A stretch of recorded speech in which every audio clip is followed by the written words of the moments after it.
place today. It was one of the craziest press conferences I've ever seen. All right, so we'll give you a breakdown on that. Welcome to the African History Network show right here on 910 AM Superstation and Future Radio.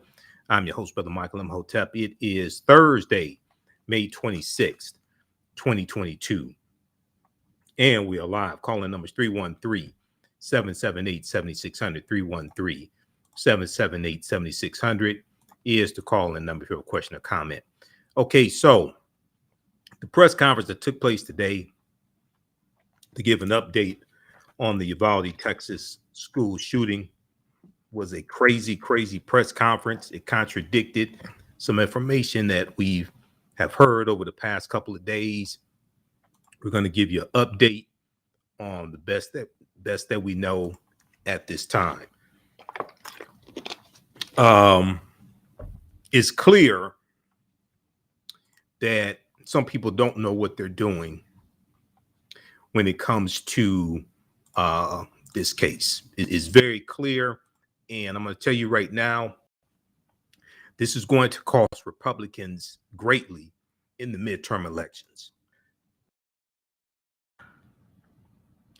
This is going to cost Republicans greatly in the midterm elections. People are going to remember what happened. People are going to remember that Republicans did not want to have common sense gun laws. Okay, common sense gun laws. And it's going to come back and kick them in the behind. And then Friday, in Texas, in the Uvalde, Texas area, you have the National Rifle Association having a national conference also. Okay, so you're going to hear more about that. So I was watching the press conference today. It's very chaotic. We see that the gunman, what came out in the press conference today, the gunman was not confronted as he entered the school, law official says. And also it appears that the door was unlocked. I was looking at articles from the Washington Post, New York Times, looking at the coverage on MSNBC today. This is a huge mess. Then we find out that it appears, okay, now some of the details are still sketchy, okay, which is strange for after 48 hours. After 48 hours after these murders took place, some of the details are still sketchy. That's very strange, but it appears that some of the police were outside the school for about an hour, okay, until a Border Patrol tactical team arrived. That's like a SWAT team, okay, and actually took down the gunman. If we look at this reporting here from NBC News, gunman entered Texas school unobstructed and started shooting, officials say. So we're going to look at some information from NBC News, from the Texas Tribune also. There's a good article from the Texas Tribune I was looking at right before coming on the air. Authorities took an hour to stop Uvalde gunman. Authorities took an hour to stop Uvalde gunman, raising questions about law enforcement response. Now, there are going to be some lawsuits behind this. There are going to be some lawsuits. I think there are going to be some people getting fired. And people like Governor Greg Abbott, Republican from Texas, who wanted to sit up there 2 days ago and talk about mental health. But Governor Greg Abbott took about $212 million from the budget regarding mental health and shifted it towards fighting against undocumented immigrants coming across the border. But when you study the history of Texas comes into the Union as a slaveholding state in 1845, and you had citizens of the U.S. to go into Texas when it was still Mexican territory to set up a settlement because really those Europeans wanted Texas for themselves. Okay, so all this stuff is going to blow up in their face. All of this is going to blow up in their face. There was a I want to try to find it. I'm still trying to get used to this new phone here. There was I have so much information here.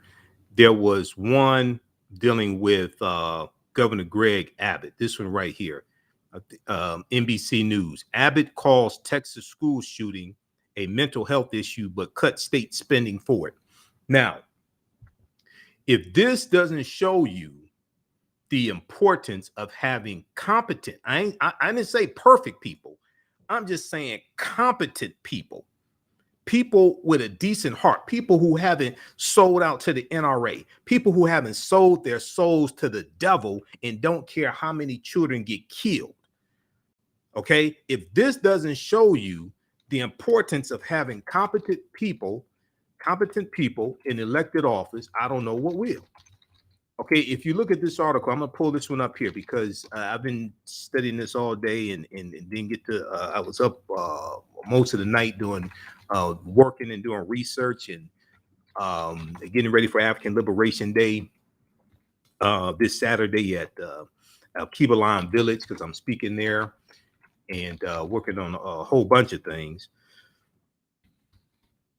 I want to pull up this other article right here to show you the hypocrisy. Now, remember, Governor Greg Abbott, this is the same governor who said when he signed the anti-abortion bill in the law, he said his goal was to eliminate rape. Okay, how's that going, Governor Greg Abbott? Have you heard any updates on the effort to eliminate rape in the state of Texas? How's that going for you, Governor Greg Abbott? Let me try to pull up this one here from NBC News. Okay, so this shows you the hypocrisy. I've got so much information dealing with this stuff here. So we're going to try to get to as much as we can. And we know the radio station is shut down on Sunday because it's Memorial Day weekend. We'll be back the following Sunday. You know, after today's show, we go back to doing just my Sunday show because this takes up a lot of my time and it's a huge time commitment. So I can't keep doing the show nightly because it causes me to stay up late, get up late, everything. Abbott calls, this is Governor Greg Abbott, not Abbott and Costello, even though he's about as dumb as Abbott and Costello. Abbott calls Texas school shooting a mental health issue, but cut state spending for it. Now, remember on yesterday's show, I told you what you vote for shows me what you value. What you vote for shows me what you value. What you fund shows me what you value, not your words, where you put your vote, where you put your money. While such programs require more funding, they would not eliminate the need for gun control, experts said. Okay, now this article right here, this is from May 25th, 2022. Okay, so this is from Wednesday, May 25th, 2022. Governor Greg Abbott, Republican of Texas, said Wednesday, May 25th, 2022, that the Uvalde shooter had a mental health challenge. He had a mental health challenge. I watched that press conference, and Beto O'Rourke came in and challenged punk ass Governor Greg Abbott, okay, and challenged him and called him out, okay. And Beto O'Rourke, it was correct to do that because they're just sitting up there just lying. And he had punk ass Ted Cruz, spineless Ted Cruz, line flying Cancun Ted Cruz behind him. Governor Greg Abbott, okay?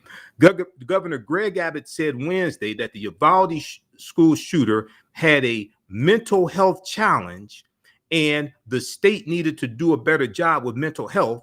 But in April of 2022, Governor Greg Abbott slashed $211 million from the department that oversees mental health programs in the state of Texas.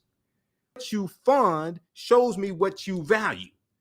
What you fund shows me what you value. Now, personally, I think most of the people standing up on the stage with Governor Greg Abbott and Senator Ted Cruz and Lieutenant Governor Dan Patrick, I think most of them have mental health issues.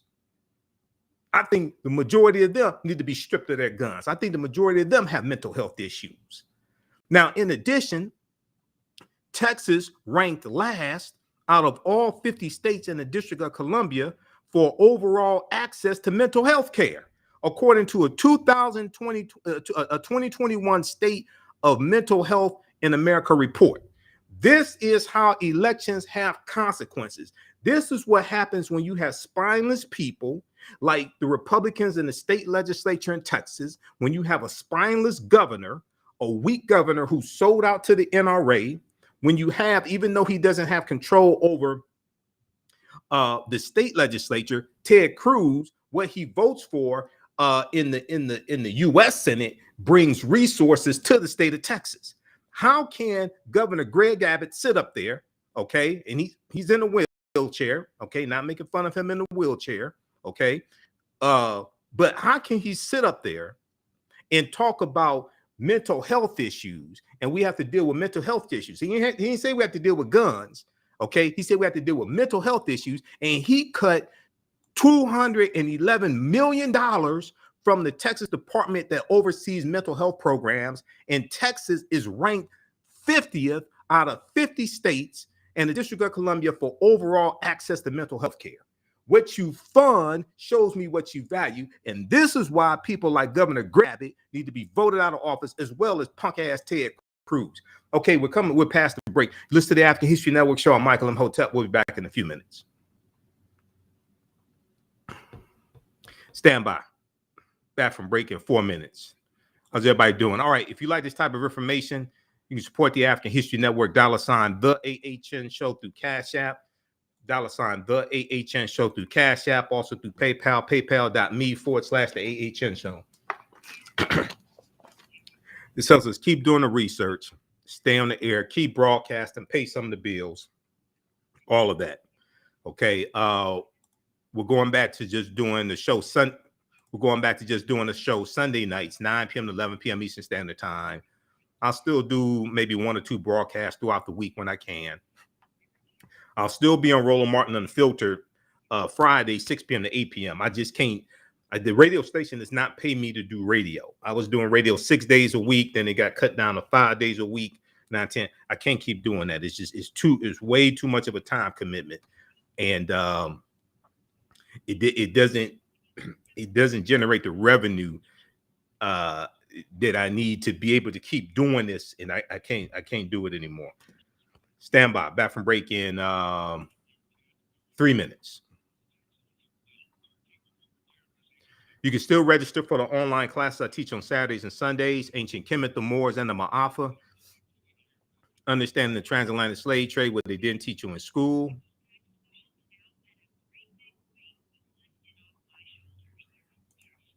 Okay, next class is going to be Saturday, May 28th. This is a 10-week online class that I teach. We deal with thousands of years of history and what leads up to the transatlantic slave trade taking place. Okay, so how will you hear me? You hear me on Sunday nights. You're the same way. Facebook, my Facebook fan page, The African History Network, my YouTube channel, Michael Imhotep. I'm on Sundays, 9 p.m. to 11 p.m. Same radio station, same format.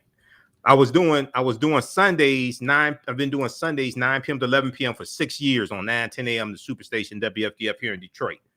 In October of 2020, they offered me the Monday through Friday time slot, 11 p.m. to midnight. But follow me the same way that you watch now on YouTube, Michael Imhotep on YouTube, the African History Network on Facebook. That's all my stuff. So I'll be on every Sunday, 9 p.m. to 11 p.m. Eastern Standard Time. I rebroadcast shows throughout the week. You can register for my classes. You can see me in class. Also, we're going to post this information here. Stand by. This helps us to keep doing the research and stay on the air, keep broadcasting. Okay, back from break in 2 minutes.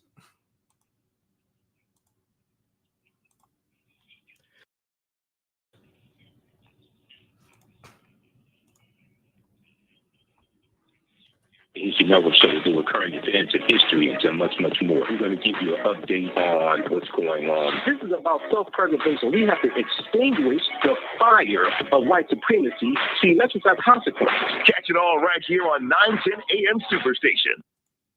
Welcome back to the African History Network show right here on 910 AM, the Superstation, the Future Radio. I'm your host, Brother Michael Imhotep. All right, be sure to register for the online history classes I teach on Saturdays and Sundays. I'll still teach my classes. 2 p.m. to 4 p.m. Eastern Standard Time Saturdays, from the Civil War to the Civil Rights Movement and Black Power, 1865 to 1968. I'm sorry, that's on Sundays. Saturdays is Ancient Kemet, the Moors, and the Ma'afa. Understanding the transatlantic slave trade, what they didn't teach you in school. We deal with thousands of years of history and what leads up to the transatlantic slave trade taking place. And then on Saturdays, from the Civil War to the Civil Rights Movement, the Black Power, 1865 to 1968. We do the sessions live. All the sessions are archived and recorded. You can go back and watch the classes anytime. Okay, hold on. This is freezing up here on me as well here. Google Chrome is freezing up. So just a second. Let me try to fix here with Google Chrome. Okay, so right before the break, we were talking about the craziness that took place today.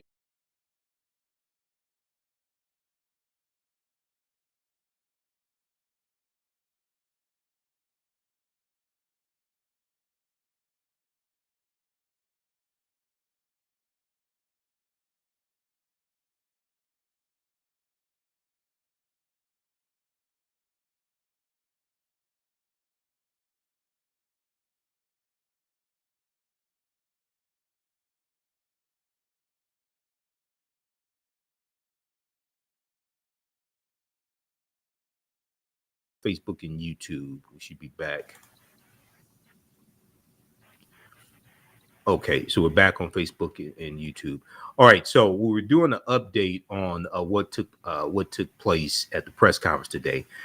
Read this article here from NBC News, because I'm telling you that all this is going to come back and really kick Republicans in the behind when it comes to midterm elections.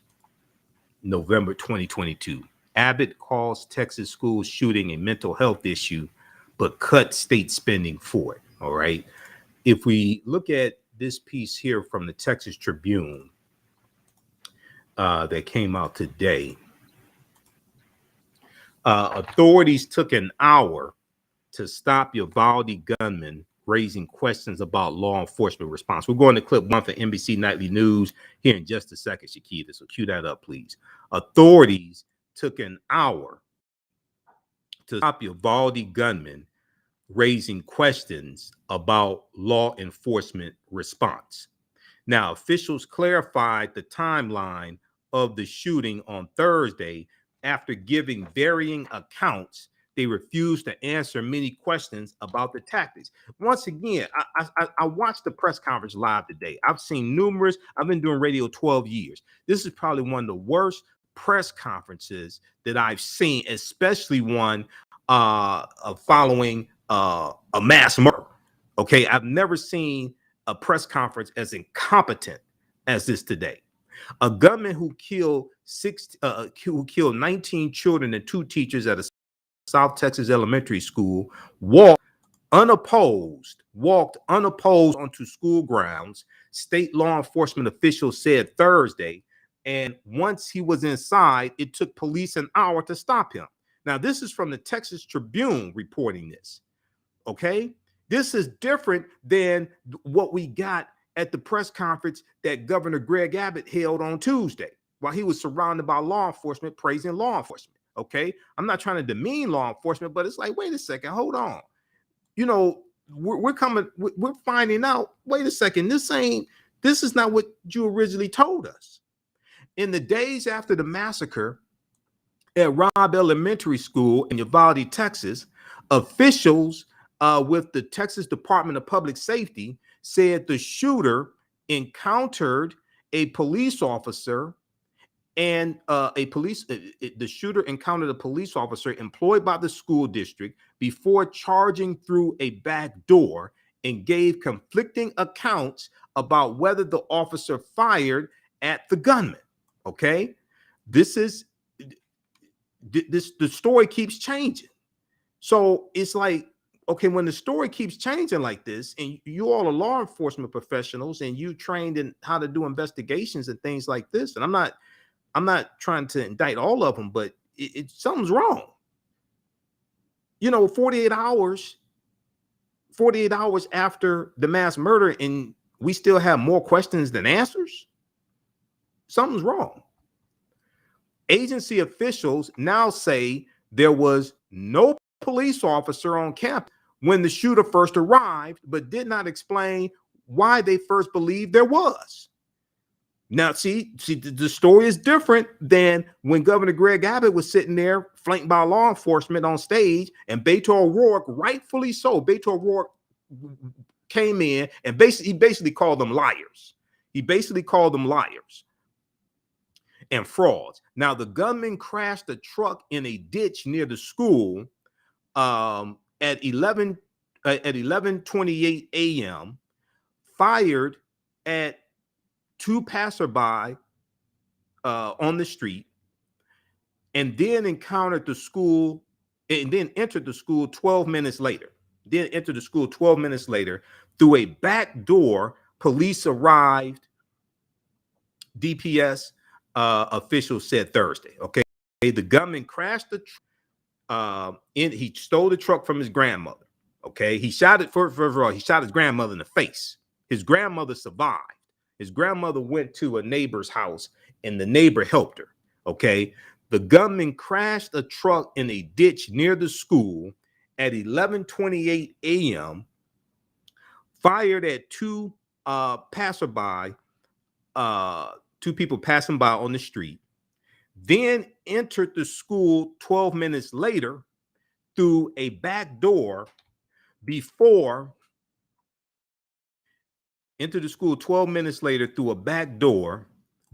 police arrived. Department of Public Safety officials said Thursday, May 26. Victor Escalon, a DPS official, said during a press conference on Thursday, that the shooter was not confronted by anybody. Okay, that's different than what they said when they were on the stage with Governor Greg Abbott. The agency is leading the investigation into the shooting along with Uvalde police. They're gonna have to bring the Texas Rangers in, which is the state police, to take over this investigation. These people are like the Keystone Cops. These people, Barney Fife of Mayberry, could do a better investigation than the Texas Department of Public Safety is doing. Okay, Shakita, let's go to clip number 1. This is Lester Holt, NBC Nightly News from today, to give updated information on what we got today.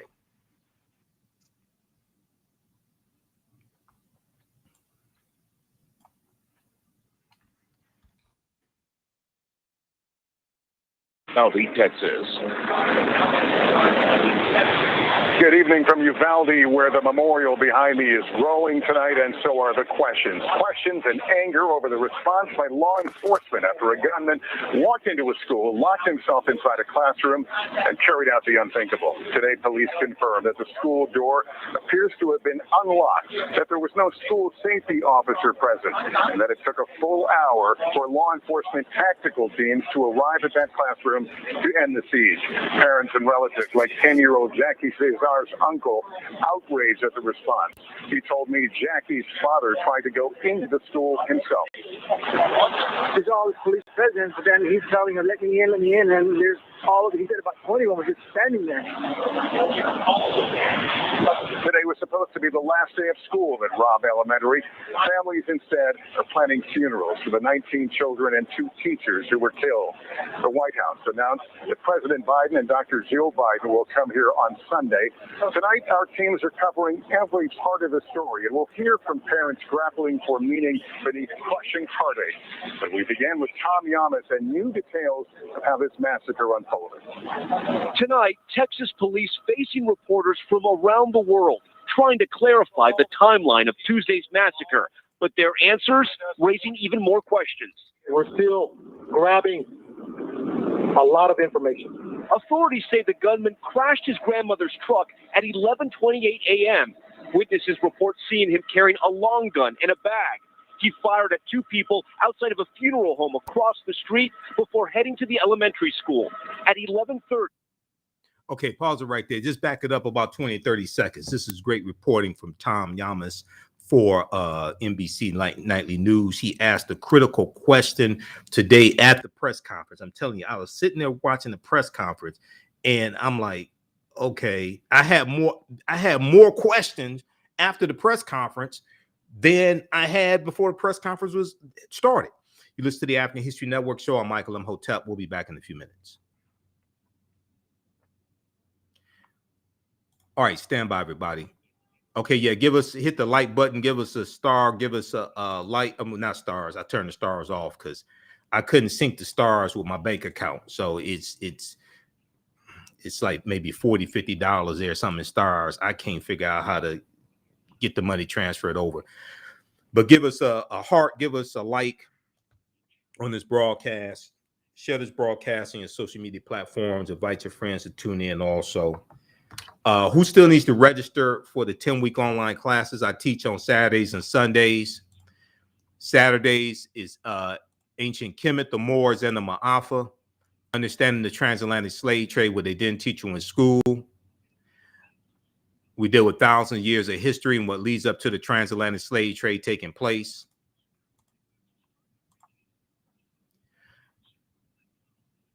On Sundays, it is from the Civil War to the Civil Rights Movement and Black Power, 1865 to 1968.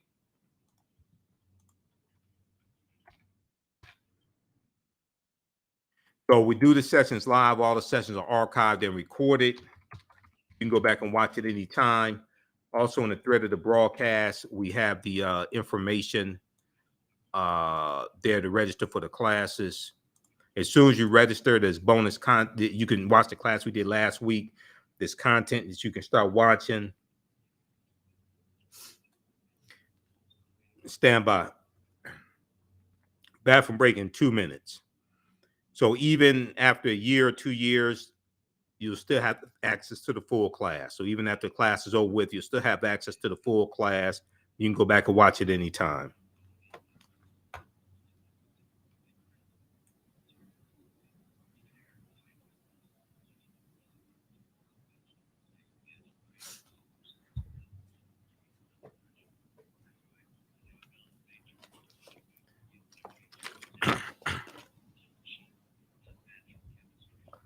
Bathroom break in 1 minute.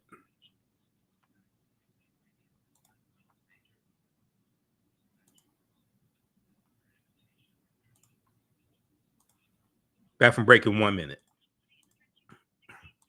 We also have a bundle pack. You can register for both classes for $120. That's a $280 value.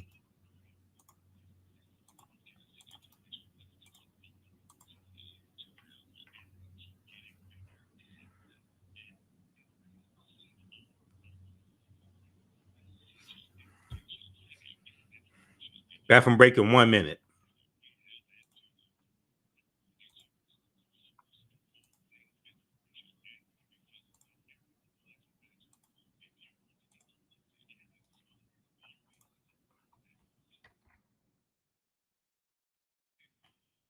Super Station, the oldest radio station in town since 1922. Welcome back to the African History Network show right here on 910 AM Superstation Future Radio. Remember, you'll still be able to listen to me Sundays, 9 p.m. to 11 p.m. Eastern Standard Time, right here on 910 AM Superstation WFDF, and on my Facebook fan page, The African History Network, our YouTube channel, Michael Imhotep, IMHOTEP. Also, I'm on 10 different audio podcast platforms. Download the iHeartRadio app, search for the African History Network show. iHeartRadio, they have about 300 of my podcasts there, audio podcasts. We're on Blog Talk Radio, iTunes, FM Player, Castbox, Stitcher, Google Podcasts, Facebook Podcasts. If you go to our website, AfricanHistoryNetwork.com, and where it has the information for the radio show, click on Listen to Podcasts. It takes you to my Blog Talk Radio page. There's about 1,300 audio podcasts of my shows going back to 2010. Okay, so you'll still be able to listen to me Sundays, 9 p.m. to 11 p.m. Eastern Standard Time. That's been my time slot here on 9:10 a.m. WFDF for 6 years, going back to April of 2016. All right. You can still register for the online history classes I teach Saturdays and Sundays. Saturdays, 2 p.m. to 4 p.m. Eastern Standard Time is usually the time we do it. Sometimes it may shift. I'll let you know ahead of time. Ancient Kemet, the Moors, and the Ma'afa, understanding the transatlantic slave trade, what they didn't teach you in school. We deal with thousands of years of history and what leads up to the transatlantic slave trade taking place. I do a PowerPoint presentation. We have book references, articles, video clips. We do the sessions live. All the sessions are archived and recorded, so you can watch classes on demand as well. As soon as you register, there's content that you can watch last week's class. You can use the information also with your children. I would say the information is PG-13. And it's not, I don't do a lot of cursing. It's not violent, overly violent or graphic things like this. Okay. All right. I want to go back to a topic that we were dealing with. We were giving you an update on what's taking place in Uvalde, Texas, and some of the incompetence of law enforcement that's been reporting what's going on. Some of the incompetence here. And you have parents who are frustrated. You have the community that's frustrated. What came out today, one of the things that came out today from the press conference, besides more questions, this reporting here from the Texas Tribune. The Texas Tribune, authorities took an hour to stop Uvalde gunman raising questions about law enforcement response. I want to go back to this clip here from NBC Nightly News from today, May 26th. Let's go back to the clip, please, Shakita. 30, the first 911 call came in. This video shows the gunman dressed in black, long gun in hand, entering the school 10 minutes later at 11:40. Police say the doors appeared to be unlocked. As for whether or not anyone tried to stop him from entering, yesterday, director of the Texas Department of Public Safety said this. There was a brave Consolidated Independent School District resource officer that approached him, engaged him, and at that time, gunfire was not exchanged. But today, the department telling me this. Was there a school officer on campus, and was that school officer armed? Because that's what we've been told. No. There was not an officer readily available armed. No. Was there an officer? No. Why? Nothing. I can't answer that yet. I'll circle back with you. There's a 12-minute gap from when he crashes his truck to when he enters the school. 12 minutes. What happened in that 12 minutes? You gotta understand, 11:30 is the information we have at this point. We got a crash and a man with a gun. And you have responding officers. That's the information we have right now. 4 minutes after the shooter entered, local police arrived at 11:44. The shooter fired at them, so the officers retreated and called for reinforcements. We need specialty equipment. We need body armor. We need precision riflemen, negotiators. They're also evacuating personnel, students, teachers. A tactical team arrived at 12:47. U.S. Border Patrol tactical teams arrive. They make entry, shoot and kill the suspect. Police acknowledging the shooter was in the classroom for an hour before they were able to take him out. In that time, 19 children were shot and killed, along with 2 of their teachers. Could anybody have gone there sooner? You got to understand, small town. Video taken after the shooting rampage shows loved ones being restrained outside the school, unable to get to the children, begging officers there to charge in. Tom Giannis joining me now. First of all, thank you for pushing for those answers. Important questions. Also, something else has changed. We were told that everything was confined to one classroom. That's not the case? No, we've just gotten some new information. Texas investigators are now telling NBC News the shooter targeted children in 4 different classrooms. I just got done speaking with some residents here in Uvalde.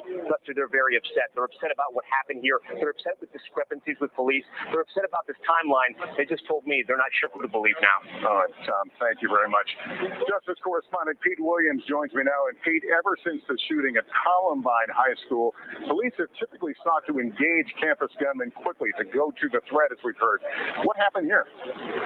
Well, Lester, one big question that has yet to be answered is how quickly Ramos fired the fatal shots inside the school. Some of the timelines that we've seen suggest that he did it shortly after he got inside. But even so, it is correct that police nationwide preach the importance of getting in and engaging as quickly as possible when there's an active shooter.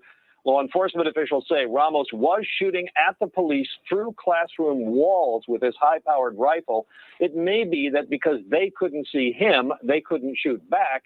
But Texas authorities said yesterday that Ramos was also shooting at people outside the school through the classroom windows. So that raises a question. Did the police try to shoot at him through those same windows?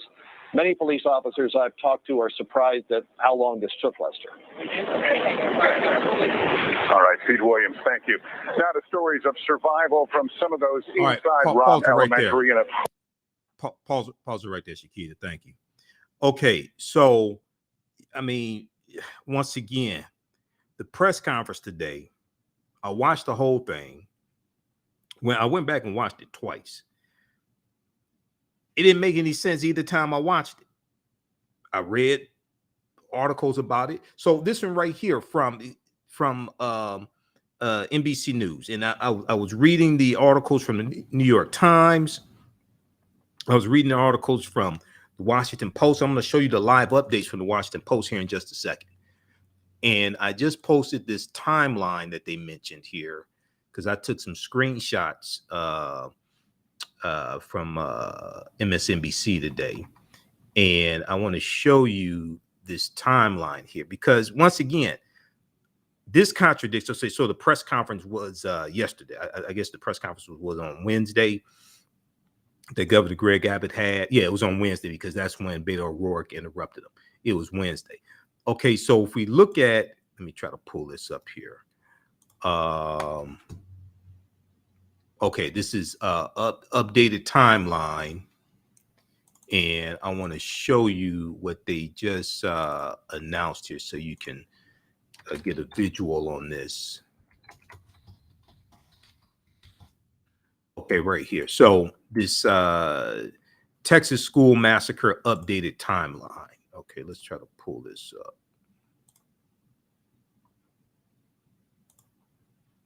Okay, just 1 second. And then we have this article here from NBC News. Parents are saying more could have been done. Witnesses question law enforcement response to Texas school shooting. The father of fourth grader Jacqueline Cazares, who died in the attack, said he and other bystanders considered charging into the school. So you had numerous reports of parents standing outside wondering if their child is alive or not. And they said numerous police officers were just standing around. Now, yes, it's true that the police have to secure the perimeter. They're going to put up the yellow tape, things like this. Yes, it's true they have to secure the perimeter. But what really came out today and is causing more questions and is putting more pressure on law enforcement there to give some like logical answers is what happened. Why were so many officers standing around? Why was, we look at the reporting here from the Texas Tribune, okay? And we're coming up here on a break in just a second. Authorities took an hour to stop the gunman. Why did it take an hour? Why did it take an hour for authorities to stop the gunman? Okay, raising questions about law enforcement response. Well, when Governor Greg Abbott, who's up for re-election, when he had his press conference, he made the law enforcement look like the heroes. That's not what he was saying. And that's not what the head of the Department of Public Safety was saying when he was on stage next to Governor Greg Abbott. If we look at this one here from NBC News, then we have to go to break. More could have been done. Witnesses questioned law enforcement response to Texas school shooting. So this is from May 26, 2022. When news of the Robb Elementary School shooting spread in Uvalde, Texas, concerned parents and residents gathered on site where they say they begged law enforcement to charge into the building and considered entering themselves while the gunman was inside for at least 40 minutes. Now, Jim Kavanaugh, who is a former hostage negotiator, I think he worked for ATF, Alcohol, Tobacco, and Firearms. He is a expert on MSNBC when they have shootings like this, things like this, and he talked about how if they can't or they don't have the tools to breach a building like that, something like that, they just don't rush in. If they don't have the tools to breach, they have to wait for the SWAT team to come in to be able to actually breach the structure to actually get in. So we're still waiting on details here.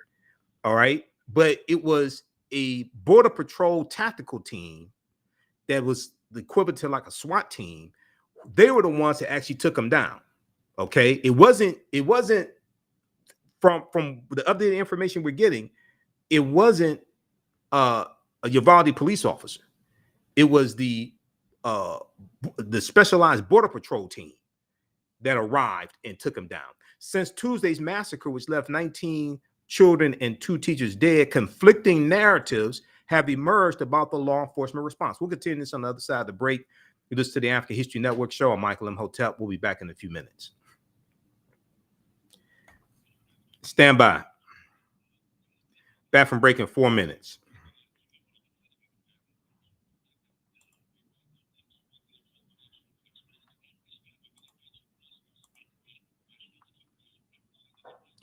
Okay. Back from break in 4 minutes. Stand by.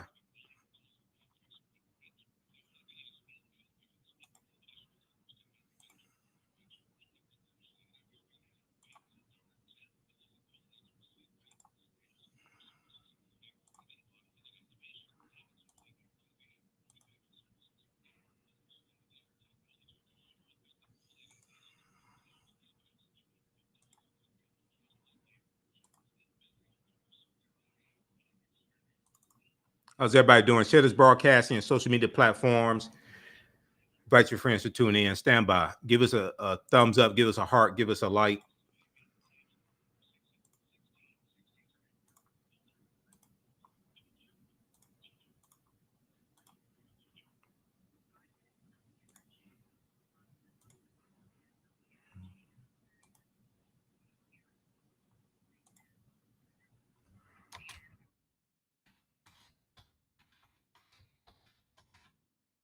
Stand by.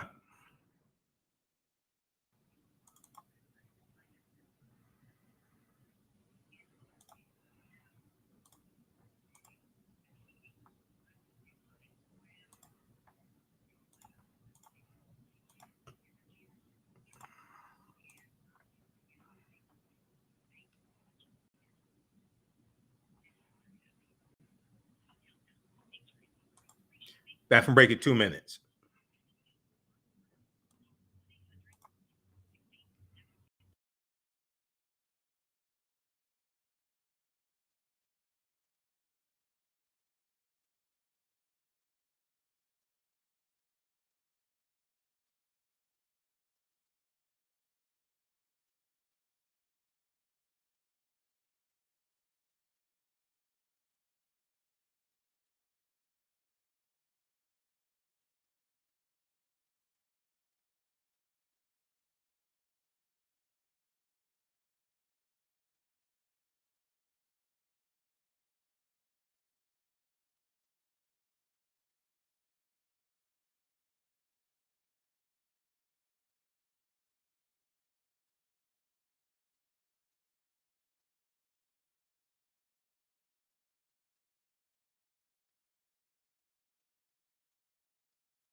Welcome back to the African History Network show right here on 910 a.m. the Superstation, the Future Radio. I'm your host, Brother Michael Imhotep. All right, you can support the African History Network, $ the AHN show through Cash App, $ the AHN show through Cash App, also through PayPal, paypal.me/the AHN show. This helps us keep doing the research, stay on the air, keep broadcasting, pay some of the bills, etc. We have the information at our website, AfricanHistoryNetwork.com. It's right on the homepage. Our official Cash App tag is $ the AHN show, SHOW. When you go to it, it says Michael and shows my picture there. These other ones here are fake African History Network Cash App accounts. So Cash App has launched an investigation. I'm trying to get them shut down. And we also have the yellow donate button there for PayPal also. All right. I want to go back to this article here we were looking at from NBC News. Okay. And this deals with, so I started hearing stories about this on Wednesday, but this really came out today. More could have been done. Witnesses question law enforcement response to Texas school shooting. Okay. Since Tuesday's massacre, which left 19 children and 2 teachers dead, conflicting narratives have emerged about the law enforcement response. Javier Cesares, the father of 4th grader Jacqueline Cesares, who died in the attack, said he ran to the school after he learned about the shooting and saw some officers still outside the building. Upset that authorities did not appear to be moving into the building, Cesares said he and other bystanders wanted to charge in themselves. All right, if it's a hostage situation, if there's a shooter inside, officers are not going to let parents run into the building. They're going to secure the perimeter, things like this. I understand the parents' perspective, but no, then that's not going to happen. They're not going to let parents run in, because the parents can end up getting killed by police or by the shooter. Okay, so no. Okay, let's just rush in. Hold on. Okay, let's just rush in because the cops aren't doing anything like they are supposed to, he told the Associated Press, which he later confirmed with NBC News. Now, at the time that the parents are outside, we don't know what was going on inside. We don't know how many officers were inside, things like this. They're still trying to decipher all this and put together the timeline. But he said more could have been done. They were unprepared. Here's one of the distraught parents here also. Totally understand that. Now, video from outside the school on Tuesday appears to show distressed parents and residents reacting to news of the shooting. A woman is heard yelling, "Get in, get in." Okay, well, what's the deal? They're all in there. The cops aren't doing sugar honey iced tea except standing outside. A man is heard saying, "You know, they're little kids, right? Little kids, they don't know how to defend themselves." So it's not clear when the video was recorded or whether officers were inside the building at the time. They're still trying to figure all this out. Now, Robb Elementary serves 2nd through 4th grade students in the small town of Uvalde, Texas, about 75 miles from the Mexico border, which is home to a large Latino community. Another video appears to show multiple parents outside the school, some yelling at armed officers in military fatigues in front of them. Okay, so check this one out. Check out the rest of this article here from NBC News. More could have been done. Witnesses question law enforcement response to Texas school shooting. All right, now this graphic here shows the updated timeline of what happened. This one here. So 11:30 a.m. Tuesday, okay, The gunman crashed his truck near school, 11:30 a.m. Tuesday. 11:40 a.m., the gunman enters the school. 11:44 a.m., police enter the school, exchange gunfire with the gunman. 1 hour later, U.S. Border Patrol tactical team shoots and kills gunman. 1 hour later, U.S. Border Patrol tactical team shoots and kills gunman. Why did it take an hour from, okay, so 11:40 a.m., the gunman enters the school. Why did it take an hour for the U.S. Border Patrol tactical team to engage and shoot the gunman? Why did it take an hour? These are more questions that came out today. If we look at the updates, the live updates from the Washington Post, we know President Joe Biden and First Lady Jill Biden are going to Uvalde, Texas on Sunday. And let's flip over this. Shooting response under scrutiny as Biden plans visit. Also, one of the teachers who died, one of the teachers who was killed, her husband died of a heart attack. He was preparing, making arrangements for his wife's funeral. He dies of a heart attack.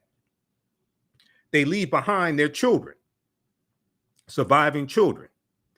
With criticism of law enforcement's response mounting, state authorities revised their account of this week's massacre at an elementary school and said officers struggled for about an hour to enter the fourth grade classroom when a gunman opened fire.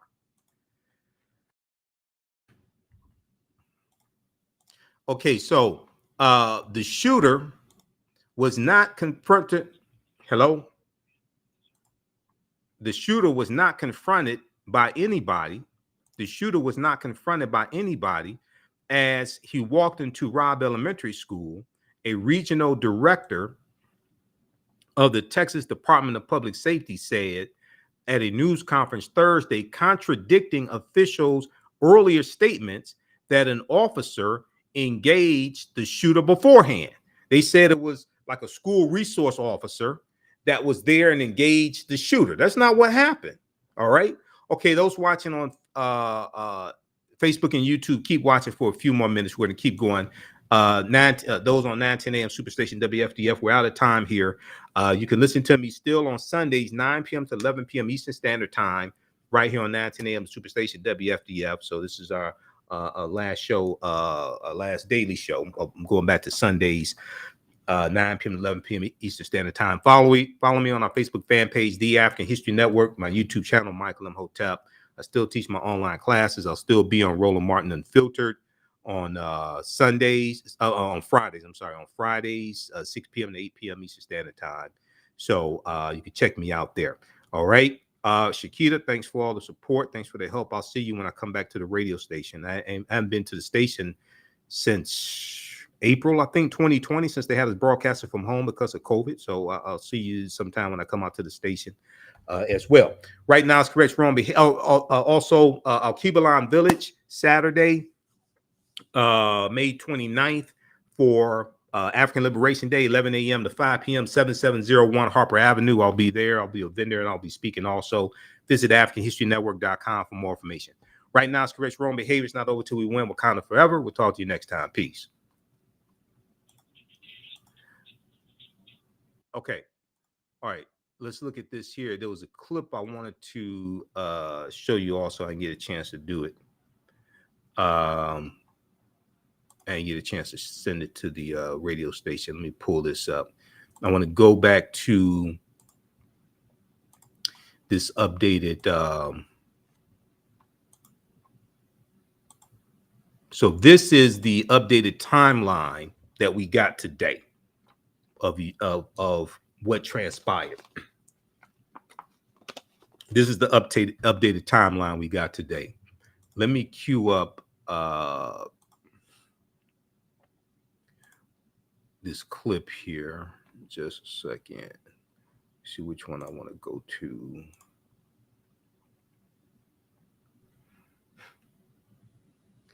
This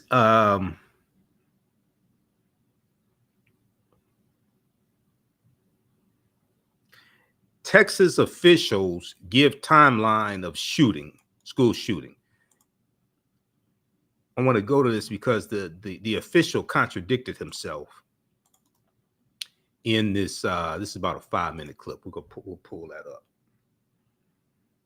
I have some other topics to talk about, but we'll have to do that some other time next week or something. We'll have to get to that because I've got to get out of here. The radio station is shut down because of it shut down this weekend. They'll just be re-airing old shows because of Memorial Day weekend. So next Sunday, 9 p.m. to 11 p.m. Eastern Standard Time, I'll definitely be on live on the radio. What is that? Sunday, June 5th. Sunday, June 5th? Yeah, Sunday, June 5th. I'll be on live here on my social media platforms before then sometime. Probably Friday to promote, to talk about my online class. Okay, so once again, now this came out today. 11:40. Let me see here. 11:30 a.m. Gunman crashes truck near school. 11:40 a.m. Gunman enters school. 11:44 a.m. Police enter school, exchange gunfire with gunman. 1 hour later, U.S. Border Patrol tactical team shoots and kills gunman. Okay. Now I want to go to the press conference that took place today where they gave updated information, but still it calls more questions. Let's go to this clip. On Tuesday, May 24th at 11:28, suspect just west of here wrecks his vehicle, pickup truck that he took from his grandmother. He had just shot his grandmother in the face. She's alive. She's stable at this point. 11:28, he's sitting there at the bar ditch. He jumps out the passenger side of the truck. According to witnesses, he's got a long arm, rifle, and a bag. Later, we find out it's ammunition. He walks around. He sees two witnesses at the funeral home across the street from where he wrecked.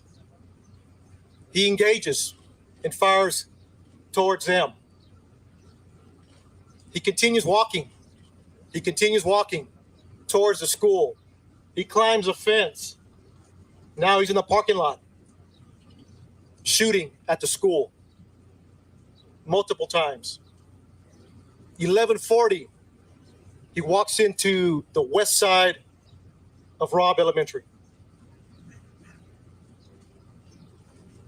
According to reports, video we have obtained from outside, inside, and again, we're still combing through that, so bear with us. Multiple rounds, numerous rounds are discharged in the school. We're trying to get a number. We're in the process of analyzing that video.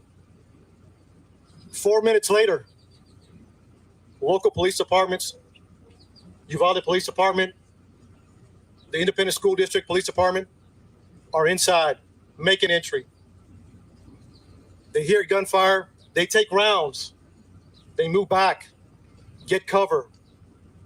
And during that time, they approach where the suspect is at. According to the information I have, he went in at 11:40. He walks, and I'm going to approximate 20 feet, 30 feet. He makes a right. He walks into the hallway, he makes a right, walks another 20 feet.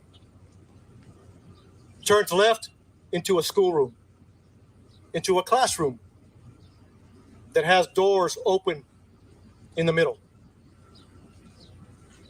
Officers are there, the initial officers, they receive gunfire. They don't make entry initially because of the gunfire they're receiving. But we have officers calling for additional resources. Everybody that's in the area. Tactical teams. We need equipment. We need specialty equipment. We need body armor. We need precision riflemen, negotiators. So during that time that they're making those calls to bring in help to solve this problem and stop it immediately, they're also evacuating personnel.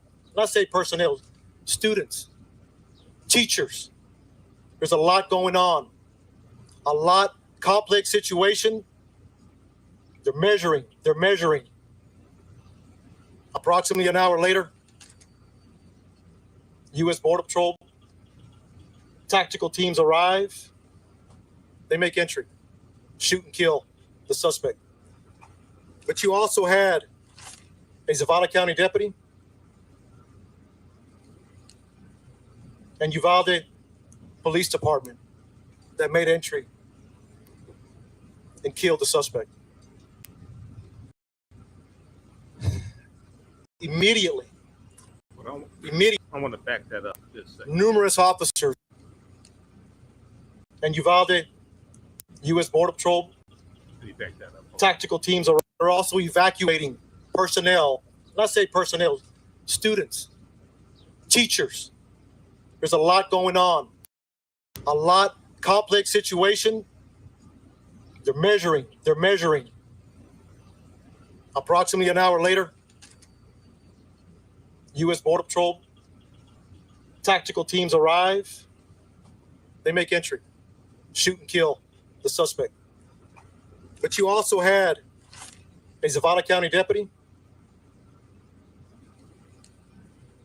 and Uvalde Police Department that made entry and killed the suspect. Okay, wait a second. He just said the Border Patrol tactical team went inside and killed the suspect. Then he said you had Uvalde Police Department. They also went inside and killed the suspect.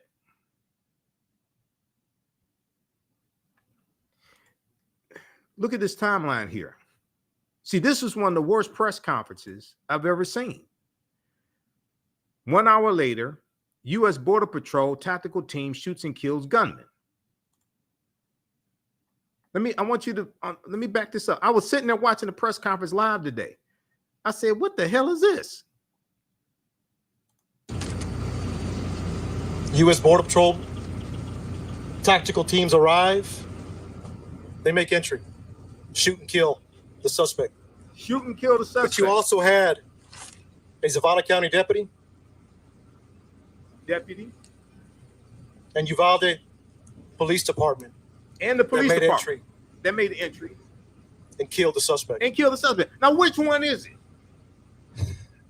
Immediately,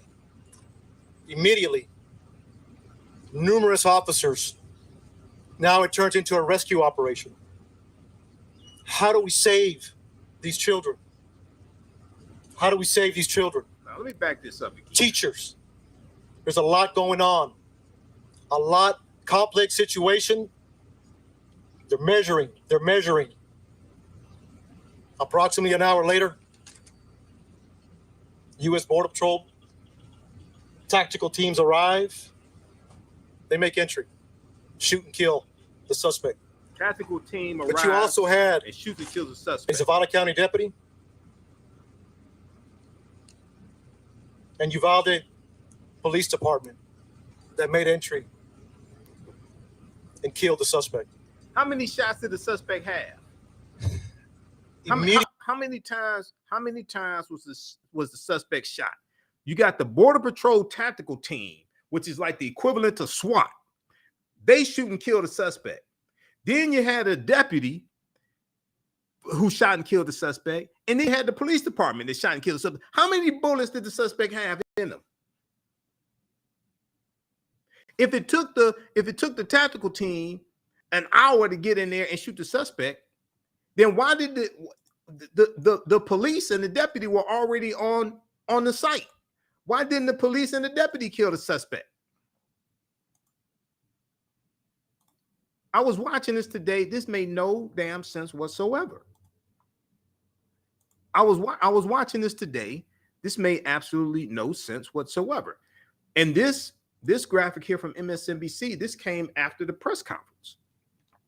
U.S. Border Patrol tactical team shoots and kills gunman.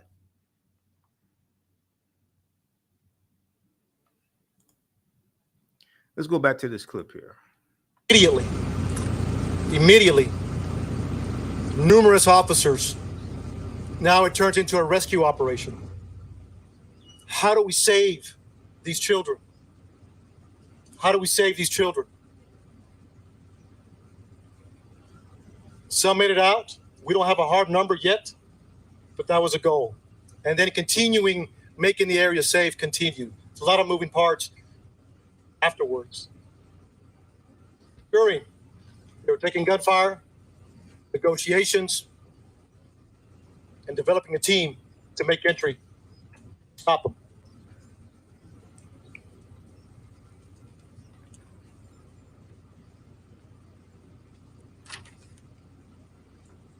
I'll take a few questions. And again, look, a summary. One more thing I forgot to mention that I want to clear up that came out early on. It was reported that a school district police officer confronted the suspect that was making entry. Not accurate. He walked in unobstructed initially. So from the grandmother's house to the bar ditch to the school, into the school, he was not confronted by anybody.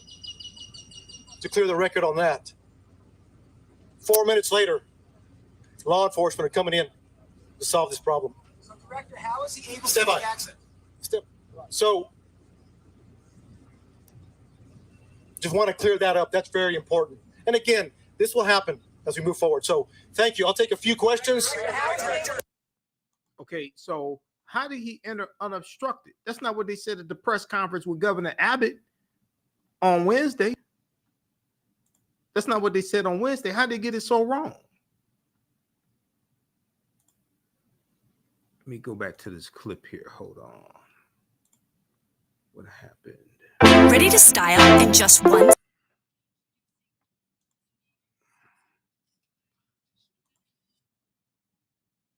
Hold on. Okay, I want to go to this other clip because here's Tom Lamas for MSNBC asking a critical question. Let me go to this next clip here. Texas police say armed school officer was not shot on campus. What was Texas police say armed school officer was not on campus when shooting started? Okay, I want to go to this clip. This is from the press conference because the person doing the briefing gets asked a very hard question. We'll cue that up. But if we go back to this one here from NBC News, gunman entered Texas school unobstructed and started shooting, officials say. This is from the press conference today. This is what we found out today. Okay, totally different than what Governor Greg Abbott said. Now, the news just came out in the past few minutes that Governor Greg Abbott is not going to the NRA conference that's taking place in Uvalde, Texas, or the Uvalde, Texas area. He's not going there Friday. He's going to be in Uvalde, Texas for a press conference about 3:30 p.m. Okay, that press conference is going to be interesting because he sat up there and talked about mental health. All right, but he removed $212 million from the budget that deals with mental health.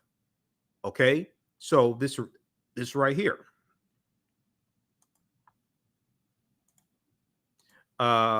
Abbott calls Texas school shooting a mental health issue, but cut state spending for it.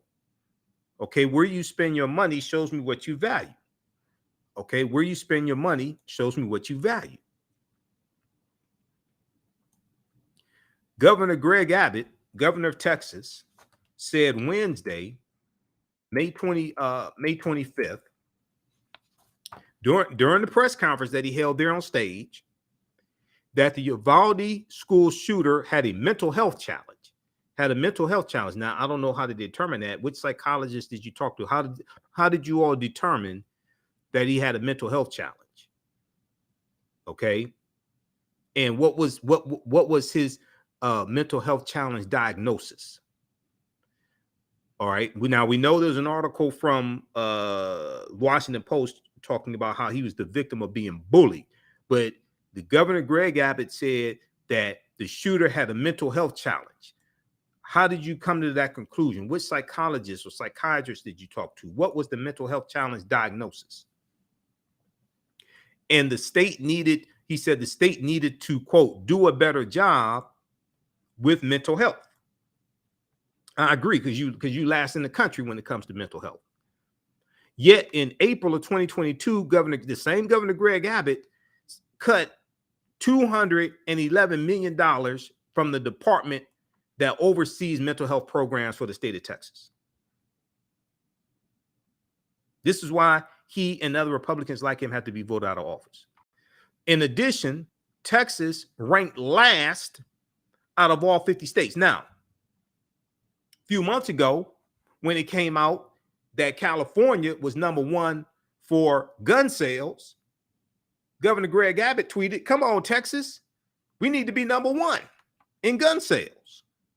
But you 50th when it comes to mental health." Now, that's a recipe for disaster. You want to be number one for gun sales, but you're 50th when it comes to mental health, and your punk ass cut $211 million from the department that oversees mental health. He needs to be voted out of office. Personally, I think his ass needs to be prosecuted and put in prison, but it ain't up to me. I don't live in Texas. In addition, Texas was ranked 50th out of all, Texas ranked last out of all 50 states in the District of Columbia for overall access to mental health care, according to the 2021 State of Mental Health in America report. This is a perfect example of how elections have consequences. It's not about Republican or Democrat, it's about your policies. It's about your policies. Governor Greg Abbott said, we as a state, we as a society need to do a better job with mental health. He said during a news conference on Wednesday at a news conference at Robb Elementary School, where a gunman shot and killed 19 children. His remarks came just a day after an outraged Connecticut Senator Chris Murphy, called out lawmakers opposed to gun control who seek to blame mental illness for the most recent school shooting and others before it. In rejecting suggestions that stronger gun control laws could have prevented the tragedy, Governor Greg Abbott conceded that the slain 18-year-old suspect he conceded that the 18-year-old suspect had no known mental health issues or criminal history, but said, quote, anybody who shoots somebody else has a mental health challenge. So you're saying he has a mental health challenge, but you don't have a diagnosis. Then you admit he has no known mental health challenge. I would say that anybody who cuts $211 million from the mental health budget, but then talks about how you want to fight mental health, I would say that person needs to be mentally examined. I would say that person's unfit to be in public office. This is the same Governor Greg Abbott who, after signing one of the strictest abortion bills in the country, then said his goal was to eliminate rape.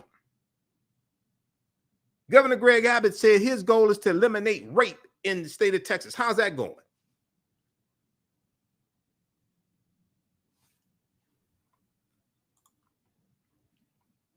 Okay, so we just got the news that Governor Greg Abbott is not going to attend the National Rifle Association conference that's taking place on Friday in Texas.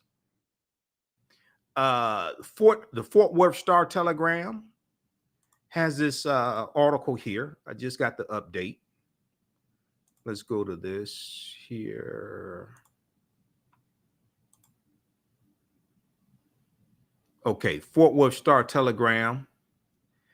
Governor Greg Abbott will head to Uvalde, Texas on Friday. He'll provide pre-recorded remarks for the NRA convention. What is he going to say? Guns don't kill people. What is he going to say? People don't kill people. Guns kill people. What is he going to say? The way to stop the way to stop a bad guy with a gun is a good guy with a gun. Well, there were police there. They engaged with him. Two of the police officers were shot. 2 of the police officers were shot by the gunman. Governor Greg Abbott, who had been scheduled to speak at a National Rifle Association conference in Houston, it's in Houston, Texas, taking place in Houston, the conference in Houston, Texas on Friday, will instead go back to Uvalde, Texas, where Tuesday a gunman killed 19 children and 2 teachers. I don't think it's going to go too well for Governor Greg Abbott when he goes to Uvalde, Texas. I really don't think it's going to turn out too well for him. His office late Thursday announced that the governor will be in Uvalde for a 3:30 p.m. news conference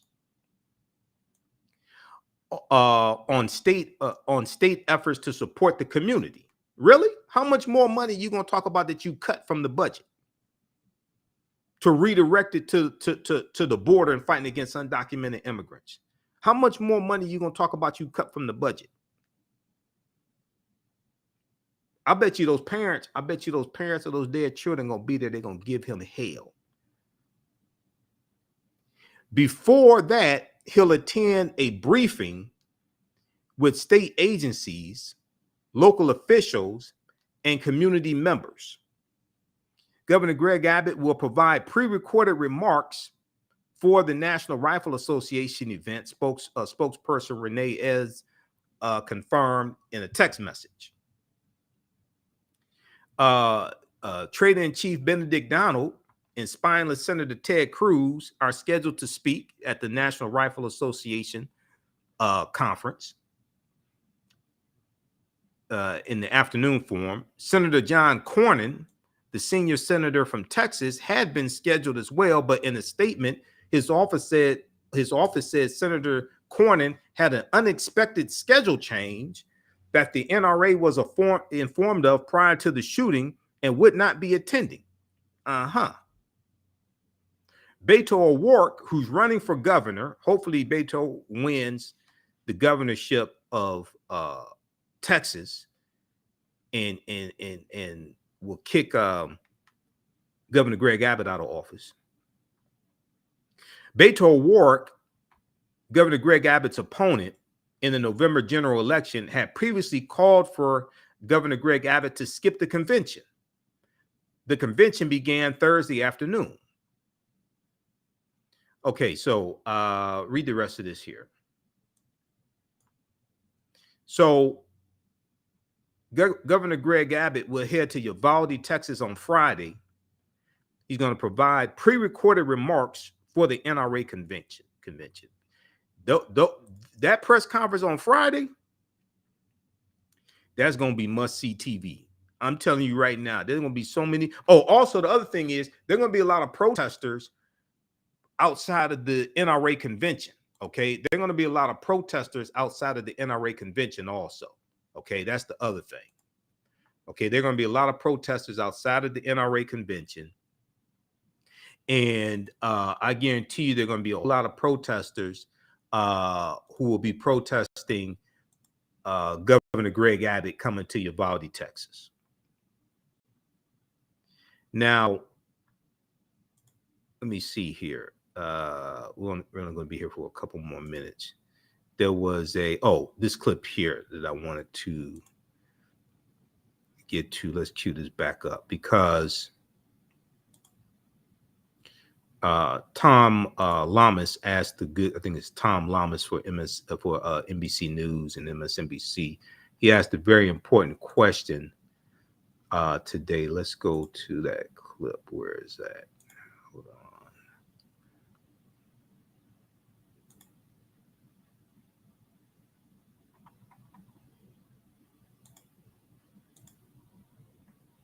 I had it queued up. Okay, let's go back to that. Let's try to cue that up.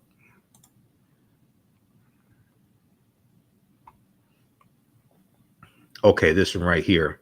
Texas police say armed school officer was not on campus when the shooting started. Okay, we got to get past the ad. Okay, so let's cue this up. Okay,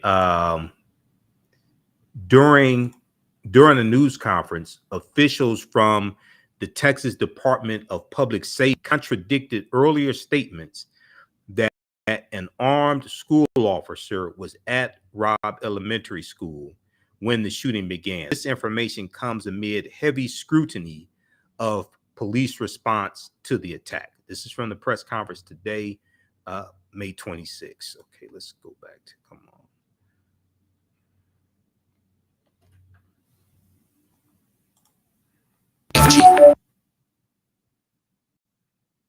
Tom Yamas with NBC News. My question is this: was there a school officer on campus?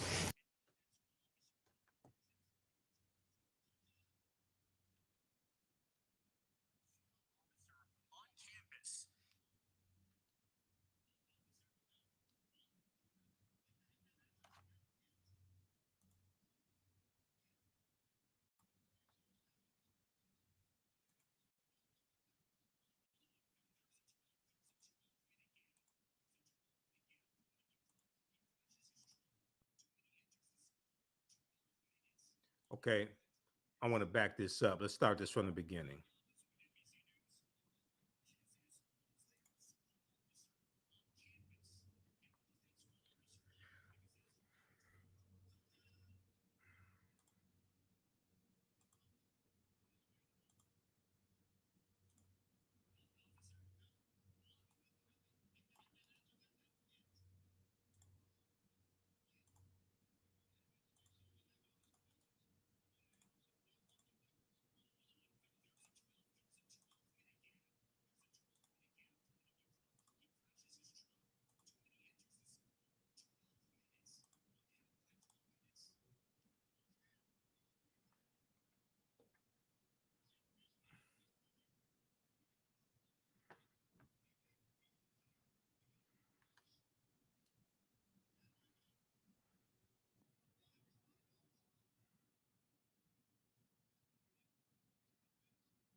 Okay, yeah, you really you told the truth there. That's one thing I can say that you did tell the truth about. You're not there yet. That's one thing I could say. You couldn't hear it. I could hear it. That's one thing I could say. You said you're not there yet. I agree with that. No, you're not there yet. If we look at quickly here, these updates from the Washington Post. Slain teacher's husband dies of heart attack days after school shooting. Okay, so this is one of the teachers who was killed, Irma Garcia. Okay, and her husband Joe died of a heart attack. Joe Martinez awoke Thursday just before 10 a.m. to a text message from his younger brother. Pray for T.O. Joe, Uncle Joe. Martinez, a 21-year-old student at Texas State University, said at first that he didn't think anything was amiss. Of course, his uncle needed prayers. He said Joe Garcia had just lost his wife, the mother of his children, his life partner. Irma Garcia, 48, was one of the two teachers who was killed in the shooting at Robb Elementary School. Less than 2 hours after the morning text message, Martinez got a call from his family to tell him his uncle had died after being rushed to the hospital following an apparent heart attack. Martinez texted his brother around noon. This was so overwhelming. Okay, so the husband, Joe Garcia, okay, he died of a heart attack today. What did police do at Texas school shooting? A timeline emerges. Okay, so this came out from the press conference today. What did police do at Texas school shooting? A timeline emerges. Okay, 2 days after Gunman's massacre at the elementary school, which killed 19 children and 2 teachers, key questions remain. Key questions remain about how the attack unfolded and how law enforcement responded during about an hour when the gunman was in the school. Authorities say 18-year-old Salvador Rolando Ramos's rampage in Uvalde, Texas began late Tuesday morning when he shot his grandmother in the face and drove her truck toward Robb Elementary School. He crashed close to school grounds and shot at 2 people nearby before going on foot to Robb Elementary School, a state public safety official said Thursday. Texas public safety officials initially said Ramos stormed the school despite encountering a school police officer, and they offered conflicting information about whether the 2 exchanged gunfire. But Victor Escalon Jr., South Texas Regional Director for the State Department of Public Safety, said at a news conference Thursday that officials' early reports were wrong and that Ramos was not challenged as he entered. Ramos was not challenged as he entered, Victor Escalon Jr. Ramos, quote unquote, walked unobstructed, he said. Interviews, video, and emergency line audio show how about an hour passed before officers stopped the gunman. Okay, late morning, Ramos' grandmother calls police after he shoots her. 11:28 a.m., Ramos crashes, prompting 911 call, and soon starts shooting. Ramos crashed his grandmother's gray Ford truck near Robb Elementary School at 11:28 a.m. Escalon said. Travis Considine, a spokesman for the Texas Department of Public Safety, said Ramos rammed into a railing, prompting a resident to call 911 and report that the driver seemed to have a rifle. 11:40 a.m., gunman walks into the school unhindered, officials say. 11:43 a.m., school announces lockdown after gunshots. 11:44 a.m., local police arrive and come under fire, authorities say. 11:44 a.m., local police arrive and come under fire. 4 minutes after Ramos entered the school, Escalon said Uvalde police and police with the school district, quote, are inside making entry. 4 minutes after Ramos entered the school.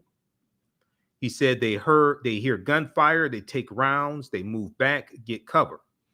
He said, and during that time, they approach where the suspect is at. Ramos quickly made his way to a 4th grade classroom, officials said. Oliveras told CNN that Ramos, quote, barricaded himself by locking the door and just started shooting children and teachers that were inside the classroom, end quote. Officers are there, the initial officers, Escalon said Thursday, but they did not enter the classroom because they were under gunfire, he said. Ramos fired most of his shots early on, saying he could not immediately offer a precise number. Escalon said he could not immediately offer a precise number of how many shots were fired. 11:54 a.m. Video shows family members frustrated with police. A video recorded outside the school started at 11:54 a.m. captures parents criticizing the police response to the gunman apparently inside the building.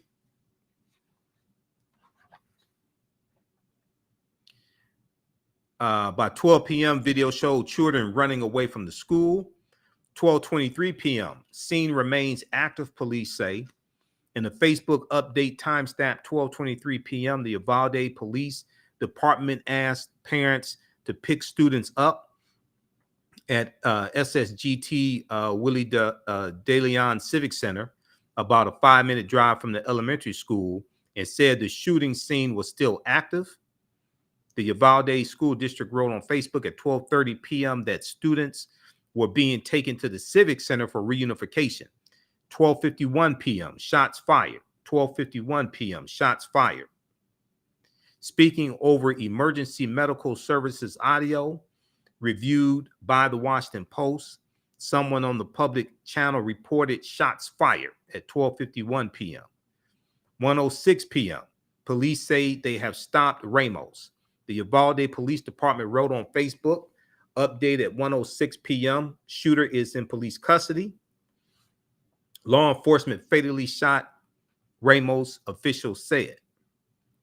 Okay, so if he's usually if he's dead, usually if you shoot him and he's dead, from my experience, they don't say he's in police custody. They say the shooter's dead. Did you shoot him and you handcuffed him and then he died in custody? Or did you shoot him and he died? I mean, okay.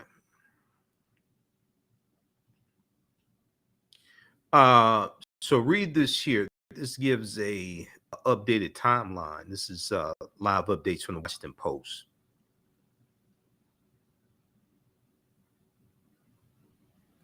What did police do at Texas school shooting? A timeline emerges.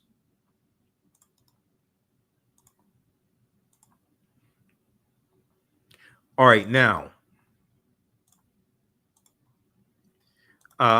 lastly here, very quickly,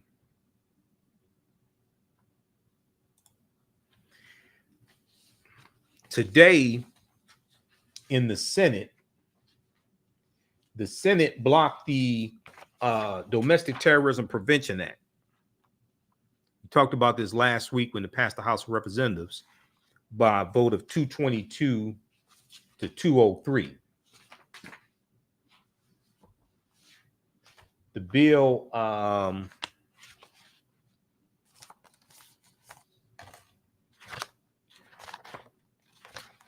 was blocked by Republicans today in the Senate, who have to be voted out of office also.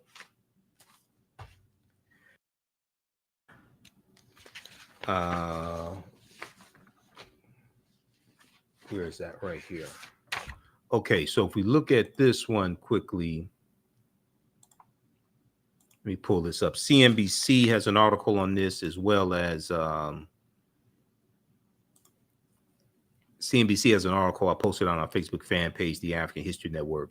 Also, CNN.com has a piece on this as well. So you remember last week we talked about this, and Democrats in the House pushed this bill as a response to the Buffalo mass shooting at the Tops grocery store, where 10 African Americans were killed. The vote was 222 to 203 in the House. Only one Republican voted for the bill. Only Democrats supported the bill, basically, except for one Republican. This happened today. Senate GOP blocks domestic terror bill as gun reform talks restart after Buffalo, New York, and Texas shootings. Senate Republicans on Thursday blocked a domestic terrorism bill, the Domestic Terrorism Prevention Act. that the House of Representatives passed earlier this month. That was on May 19th. That was Wednesday, May 19th. That Democrats in the House, Wednesday, May 18th. Yeah, Wednesday, May 18th. That bill passed in the House. Senate Republicans on Thursday blocked a domestic terrorism bill the House passed earlier this month in response to a racist mass shooting in Buffalo, New York. The Domestic Terrorism Prevention Act, unlikely to progress any further, would create government offices to report on white supremacy and neo-Nazi groups. This is why Republicans didn't want this bill to progress, because this is going to be some of their voters. And some of the Republicans are going to be caught up in this also. This is why. So once again, what you vote for shows me what you value. What you vote for shows me what you value, which is why most of these Republicans need to be voted out of office. The Domestic Terrorism Prevention Act, unlikely to progress any further, would create government offices to report on white supremacy and neo-Nazi groups. Republicans say there are plenty of laws in existence to prosecute white supremacists, and that the current bill would give too much power to the Department of Justice. The current bill would give too much power to the Department of Justice. Senate Republicans on Thursday blocked the domestic terrorism bill that the House passed early this month. The racist rampage of an 18-year-old left 10 Peyton Gendron left 10 people dead in a predominantly African-American neighborhood in Buffalo. The Democratic-held House responded days later with a measure that would specifically try to reduce racist violence. Now, pay attention. So, in response to that, Democrats bring back up this bill that they were looking at in April. Okay, they bring it back up in May as a response to the Buffalo, New York shooting. But Republicans who contend there are plenty of laws to prosecute domestic terrorism and oppose giving more power to federal law enforcement prevented the bill's progress. It failed to advance in a 47-47 vote, short of the necessary 60 votes necessary to break a filibuster in the Senate. The legislation lawmakers considered Thursday, known as the Domestic Terrorism Prevention Act, would create three offices in the FBI as well as in the Departments of Justice and Homeland Security to track and examine cases of potential domestic terrorism, because Republicans know it's going to be a lot of their voters that are going to get caught up and go to prison. And it's going to be probably some of the Republicans also in Congress that get caught up in this as well. The legislation lawmakers considered Thursday, known as the Domestic Terrorism Prevention Act, would create three offices in the FBI as well as the Departments of Justice and Homeland Security to track and examine cases of potential domestic terrorism. Senate Majority Leader Chuck Schumer, a Democrat from New York, pleaded with his Republican colleagues on Wednesday to consider the bill in the wake of May 2022's second mass shooting carried out by a teenager. The killing of 19 children and 2 teachers at an elementary school in Uvalde, Texas. And then the Buffalo, New York killing. But without the necessary 60 votes to circumvent a GOP filibuster, the domestic terrorism bill has little chance of becoming law. While Democrats also hope to craft separate legislation that would tighten gun background checks or so-called red flag laws, the bill before the Senate on Thursday would have responded specifically to the threat of racist killings. This is what Democrats are doing, okay? Democrats are trying to respond specifically to the threat of racist killings. And who keeps voting against these bills? Republicans. This is why Republicans need to be voted out of office, out of the House and the Senate, okay? So what you value, what you vote for shows me what you value. People who keep voting against our own interests, you need to vote them out of office. Why the hell would you leave them in office? We talked about this last week. This article right here from Washington Post. House passes bill targeting domestic terrorism in wake of Buffalo mass shooting. This is another example of how elections have consequences. This is another example of how elections have consequences. And why Congress.gov is so important. Why the website Congress.gov is so important. Because at Congress.gov, you can go look up these bills and you can see which members of the House of Representatives. You can see if your member of the House of Representatives and your two members of the U.S. Senate voted for these bills. So if you're members of the House of Representatives, okay, no audio. Can you all hear me? Should be able to hear me. If you're two members of the House of Representatives, if you're one member of the House of Representatives and you're two members of the U.S. Senate, keep voting for bills that you advocate for, why on earth would you let them get voted out of office? Because most likely, whoever replaces them is going to vote against your interests. Most likely, whoever replaces them, if it's a Democrat in office and they keep voting for bills that you advocate for, most likely, if they get voted out of office, unless it's maybe a more progressive Democrat or something like that, it's going to be a Republican who's going to vote against your own interests. That's why Congress.gov is such an important website, because not only can you go there and read the bills, and if you see did y'all see the post that I did today on Facebook? Because you got all these people, all these Negroes running around talking about the anti-Asian bill. Asians got a hate crime bill. Asians got a hate crime bill. That's not an Asian hate crime bill.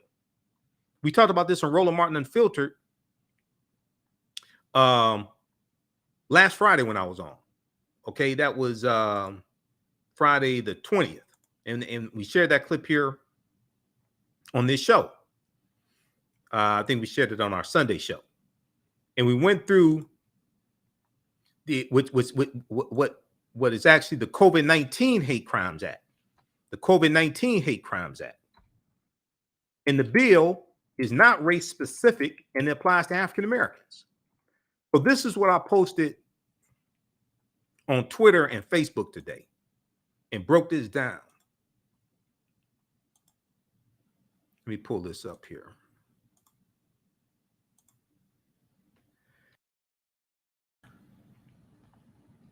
How many people knew this? The first Hate Crime Act was signed into law in 1968 by President Lyndon Johnson. It was largely for African Americans. It was part of the Fair Housing Act of 1968, which came as a result of the Civil Rights Movement. The bill was expanded in 2009 by the Matthew Shepard James Byrd Jr. Hate Crimes Prevention Act of 2009, which was signed into law by President Barack Obama. James Byrd was African American. He was the one in Jasper, Texas, that was pulled behind the car. It pulled behind the pickup truck till he died. When we look at, so you got all these Negroes running around talking about Asians got a hate crime bill. The first hate crime bill was basically for African Americans, 1968.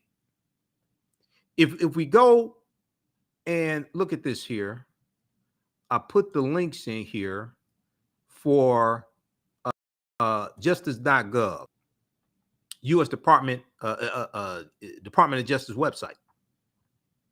got the information right here, justice.gov. Let me pull this up here. Okay, computer's running slowly for some reason. Right here. Justice.gov, official website of the U.S. Department of Justice. Hate crime laws. Hate crime laws. How many people knew this?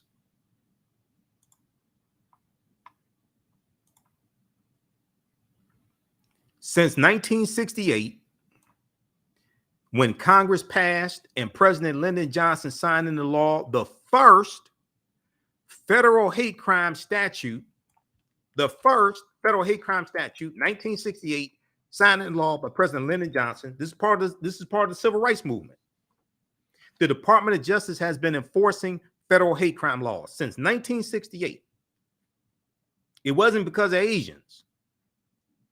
The 1968 statute made it a crime to use or threaten to use force to willfully interfere with any person because of race, color, religion, or national origin, and because the person is participating in a federally protected activity.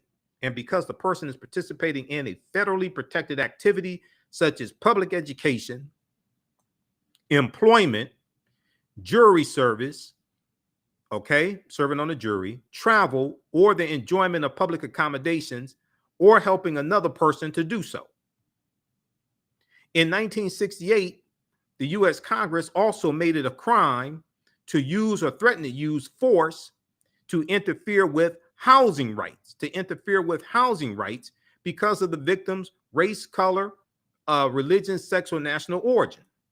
In 1988, protections on the basis of familial status and disability were added. In 1966, Congress passed the Church Arson Prevention Act, okay, 18 U.S.C. 247. Under this act, it is a crime to deface, damage, or destroy religious property like African-American churches, or interfere with a person's religious practice in situations affecting interstate commerce. The act also bars defacing, damaging, or destroying religious property because of the race, color, or ethnicity of persons associated with the property. In 2009, the U.S. Congress passed and President Barack Obama signed the Matthew Shepard and James Byrd Hate Crimes Prevention Act. James Byrd was African-American, expanding the federal definition of hate crimes, enhancing the legal toolkit available to prosecutors, and increasing the ability of federal law enforcement to support our state and local partners. This law removed then existing jurisdictional obstacles to prosecutions of certain race and religion motivated violence, and added new federal protections against crimes based on gender, disability, gender identity, or sexual orientation. Before the Civil Rights Division prosecutes a hate crime, the Attorney General or someone the Attorney General designates must certify in writing that the state does not have jurisdiction. 2, the state has requested that the federal government assume jurisdiction. 3, the verdict or sentence obtained pursuant to state charges did not demonstrably vindicate the federal interest in eradicating bias motivated violence. Or 4, a prosecution by the United States is in the public interest and necessary to secure substantial justice. Okay, so you go through, read the rest of this here. It goes through and looks at the expansion of the Hate Crimes Act, but this goes back to 1968. President Lyndon Johnson. This is part of the civil rights movement. Hate crime law. So when I hear people say, "Oh, black people need a hate crimes law," the first hate crimes law is for black people, basically. What the hell are you talking about? Then you go look at what people call The Asian hate crime bill, it's not even an Asian hate crime bill. We dealt with this on the show before. If we go to, let me see, where is this here? I put this in the post.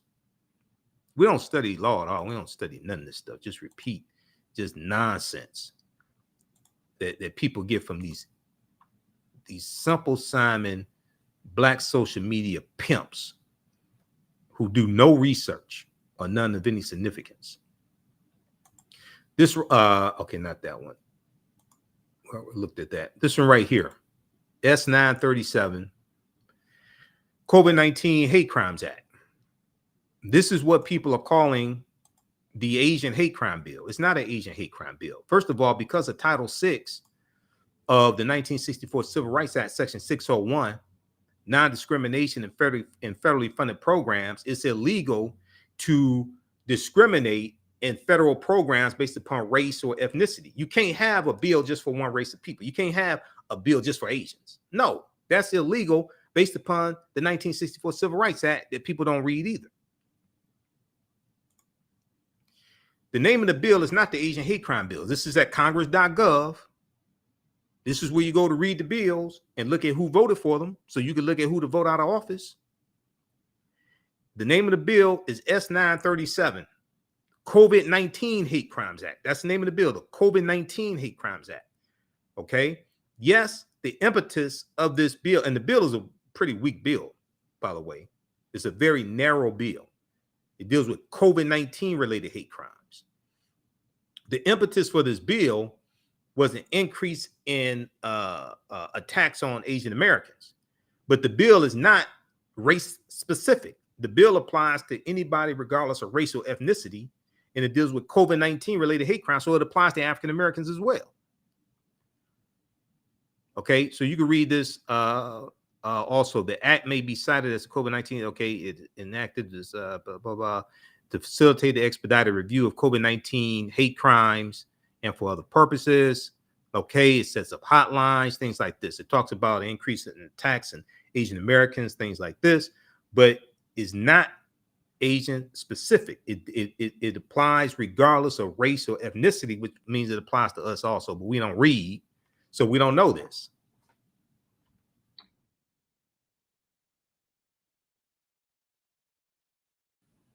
Okay, so you can read this also. It's not a very long bill, but it's a very narrow bill. The 1968 Hate Crimes Act is stronger than this. That's why they passed this bill so quickly. And the same people who talk about an Asian hate crime bill, notice they don't talk about the Emmett Till anti-lynching bill that got signed into law March 29, 2022 by President Joe Biden and passed the House and the Senate. They don't talk about that at all. All right. Okay, so we got that. To read that, check out the post that I did here.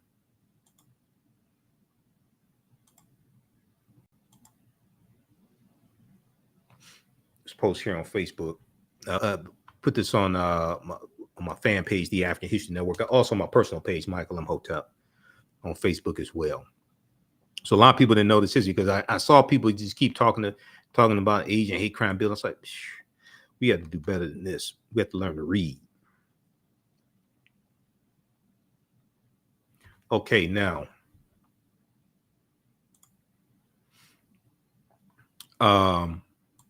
So they blocked this bill. Republicans blocked this bill. And this is why Republicans need to be voted out of office. Republicans in the House and the Senate need to be voted out of office, especially the ones that keep voting against our own interests. We talked about this article last week, May 19th. House passes bill targeting domestic terrorism in wake of Buffalo mass shooting. You'll remember this, Washington Post. The House on Wednesday, May 18th, passed legislation that would create domestic terrorism offices across 3 federal agencies, spurred by alarm over the rise in incidents of homegrown violent extremism in recent years. Representative Bradley Schneider, Democrat of Illinois, pushed for a vote on the bill known as the Domestic Terrorism Prevention Act. in the wake of Saturday's mass shooting at a supermarket in Buffalo, New York. Okay. 11 of the 13 people shot were African American, and authorities are investigating the incident as a hate crime and as a case of racially motivated violent extremism. The measure was approved in the House of Representatives by a vote of 222 to 203. 222 to 203.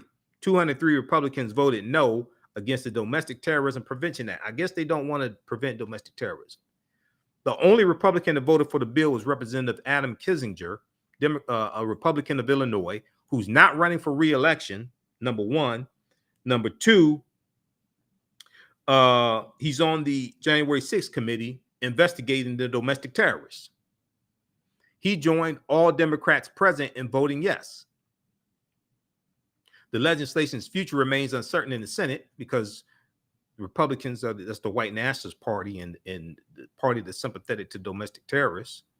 So they voted no.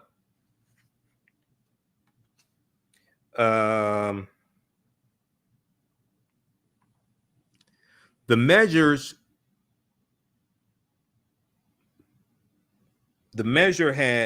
has 207 co-sponsors. It had 207 co-sponsors. Initially, it had 3 Republican co-sponsors.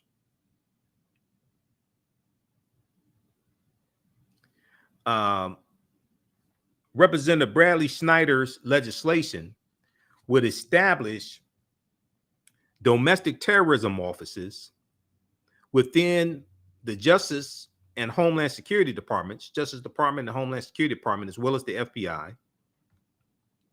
It also calls for leaders of the FBI, Department of Justice, and Department of Homeland Security to submit a joint report twice a year with a particular focus on the threat posed by white supremacists and neo-Nazis.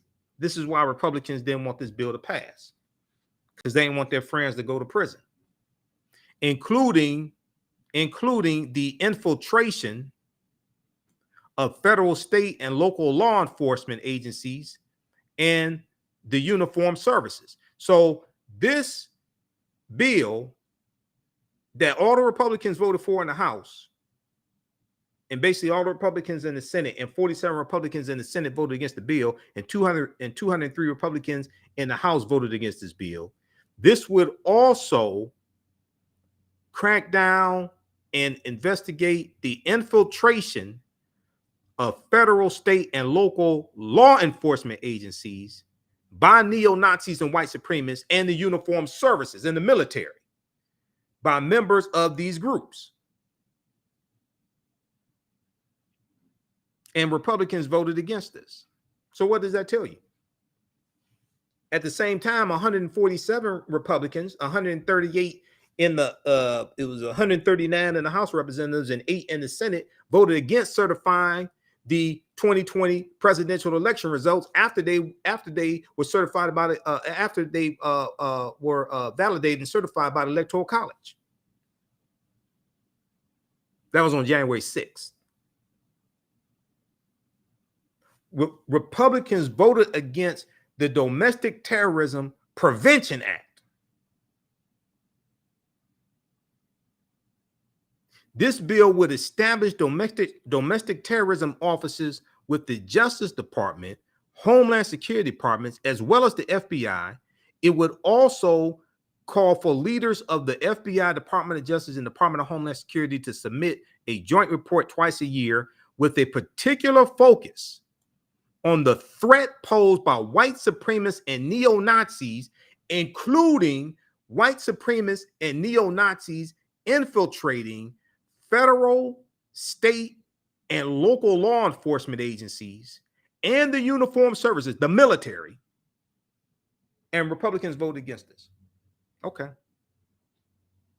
This is why 2022 midterm elections are important. Every last one of these traitors need to be voted out of office. Now, the bill had 3 Republican co-sponsors in the House of Representatives. Republican Brian Fitzpatrick of Pennsylvania, Fred Upton here in Michigan, Republican, and Don Bacon in Nebraska. Yet all three voted against the bill Wednesday night, Wednesday, May 18th. They voted against the bill they co-sponsored. In a statement, Fitzpatrick said he disagreed with changes made by Democrats in response to concerns raised by some progressive Democrats like Representative Cori Bush.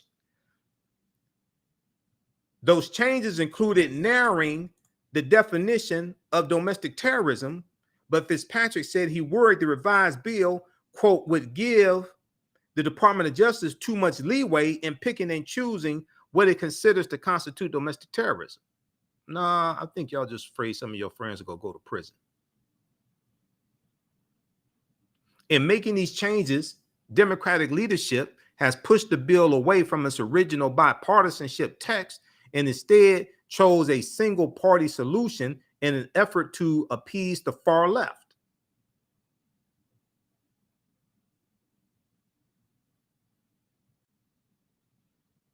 Bacon said Thursday that he had grave concerns that the bill would allow federal funds to go toward monitoring American civilians, including our police, service members, and parents.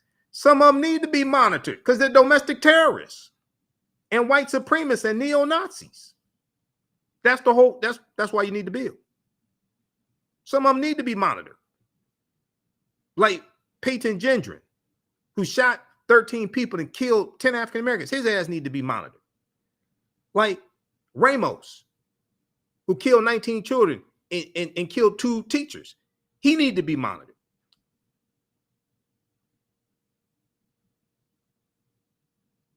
I also heard from literally hundreds of constituents who feared that the Biden administration would abuse this bill after we learned the administration was looking at investigating parents who protested at school boards.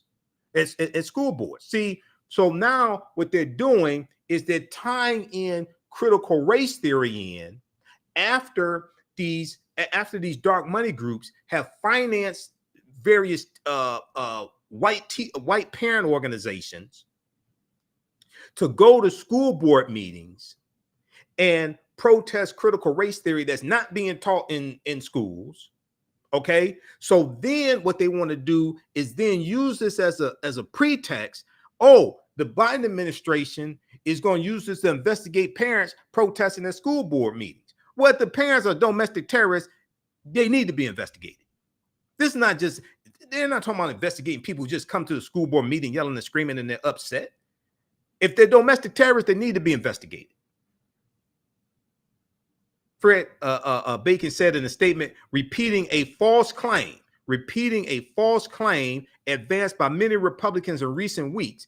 And they use this false claim to then justify voting against the Domestic Terrorist Prevention Act, which to me makes them an accomplice to domestic terrorists and white supremacists and neo-Nazis. Quote, trust was broken. I hate white nationalism and political violence, but this bill became untenable. What then? Why do you belong to the white nationalist party? Then why do you belong to the white nationalist party, Representative Bacon? Representative Don Bacon of Nebraska? Senate Majority Leader Chuck Schumer, Democrat from New York, said Wednesday, May 18th, that the Senate would vote next week on the chamber's version of the bill. We saw what happened today. Republicans blocked the bill, which is why they need to be voted out of office. You vote against the Domestic Terrorism Prevention Act that's going to cut down and go after white supremacists and neo-Nazis. Okay. All right. Lastly, I posted this article here on our fan page, the African History Network. This is dealing with Colin Kaepernick. We told you on, I think it was Tuesday's show, that he had when he was going to have a tryout. When we actually said it on Wednesday's show, he's going to have a tryout for the Las Vegas Raiders. Well, Sports Illustrated reported today that the tryout went very well for the Las Vegas Raiders. Let's see. Let's look at the reporting here from the Sports Illustrated. Colin Kaepernick's workout with Raiders went well. Impressed per report. Colin Kaepernick impressed the team during his workout for the Raiders. And let me see this. See if we can update this here just a second.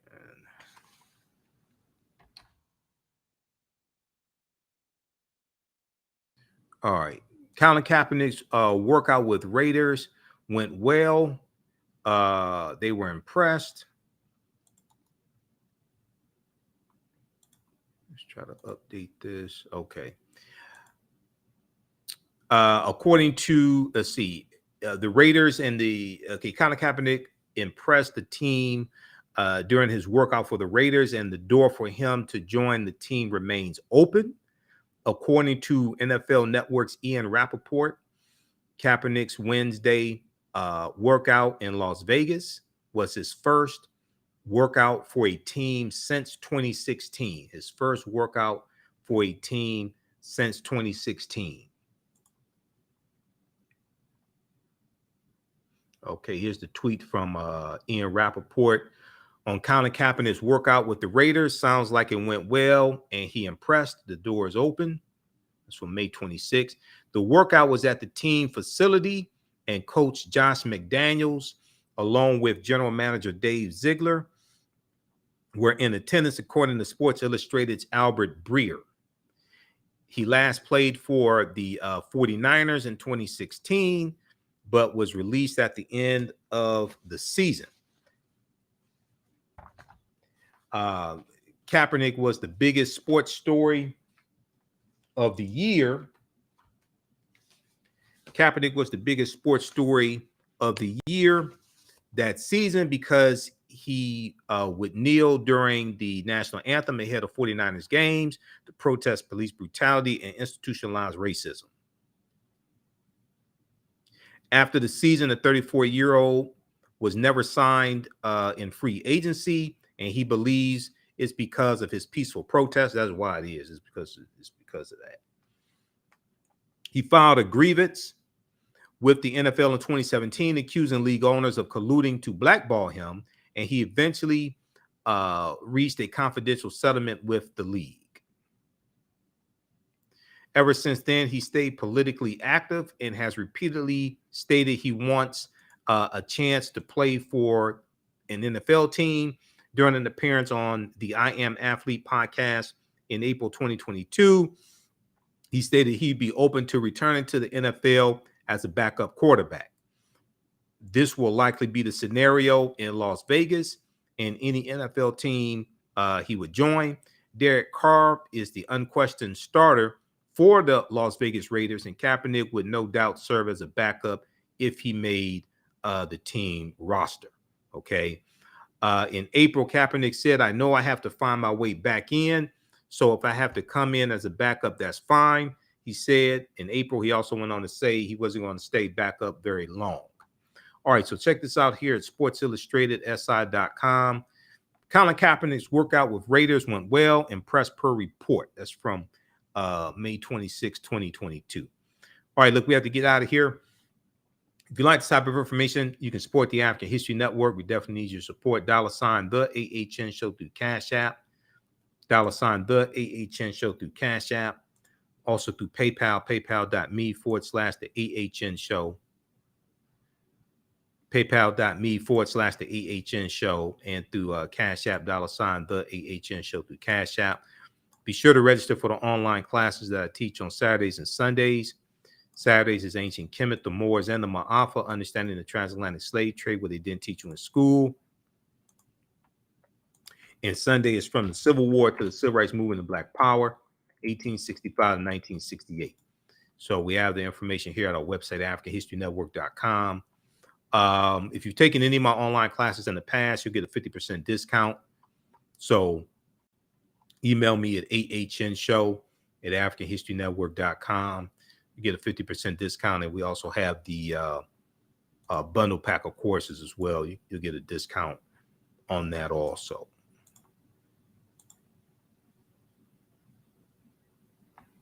Okay, this right here. All right. And email me at AHNshow@AfricanHistoryNetwork.com if you've taken my classes in the past, so you'll get a discount. All right, we have to get out of here. Right now, it's Chris. Wrong behavior is not over till we win Wakanda forever. And we'll talk to you next time. We'll be definitely on live Sunday, June 5th, 9 p.m. to 11 p.m. Eastern Standard Time. And we rebroadcast these shows throughout the day on our Facebook fan page, The African History Network, The African History Network. Turn on live notifications so you know when we go live. Also on my YouTube channel, Michael Imhotep, IMHOTEP. And follow me on Instagram at Michael Imhotep on Instagram, and the AHN Show on Twitter.